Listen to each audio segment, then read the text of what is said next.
काल मनोज जरांगे पाटील आरक्षणाच्या निर्णायक लढ्याकरता मुंबईकडे निघाले आणि राज्यामध्ये मतमतांतर चालू झाली. कोणी म्हटलं सणासुदीच्या काळात रस्त्यावर उतरतायत, कोणी म्हटलं ताकद दाखवायचा प्रयत्न करतायत. पण बोटावर मोजण्या इतपत माणसं म्हटली की हा सामाजिक समतेचा लढा आहे, हा न्यायाचा लढा आहे, हा भारतीय संविधानानं दिलेल्या मूलभूत अधिकाराचा लढा आहे, जो उपोषण या बळावर लढला जातोय.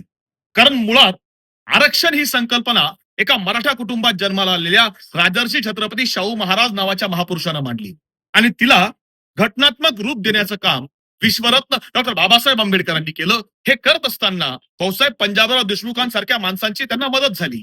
मग अशा वेळी भाऊसाहेब पंजाबराव देशमुखांचा किंवा शाहू महाराजांचा वारसा सांगणारा मराठा समाज जर आरक्षण मागत असेल तर यामध्ये वावगं काय आहे?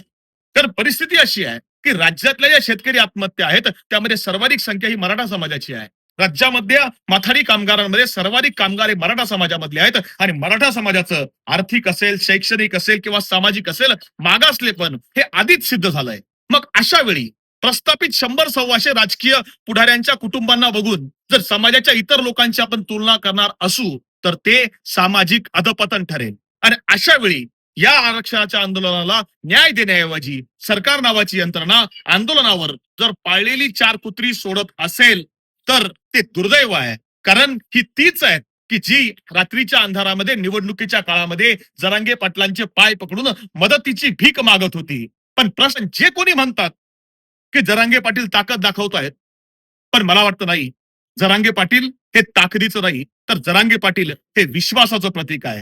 याचं कारण असं आहे की सामान्य कुटुंबातला कुठलाही वारसा नसणाऱ्या माणसावरती जर लाखो लोक विश्वास ठेवून रस्त्यावर उतरत असतील तर हा प्रश्न ताकदीचा नाही, हा प्रश्न विश्वासाचा आहे. आणि विश्वास असेल तर हा लढा नक्की निर्णायक बळावर जाणार, हेच सत्य आहे. धन्यवाद. जय हिंद, जय महाराष्ट्र.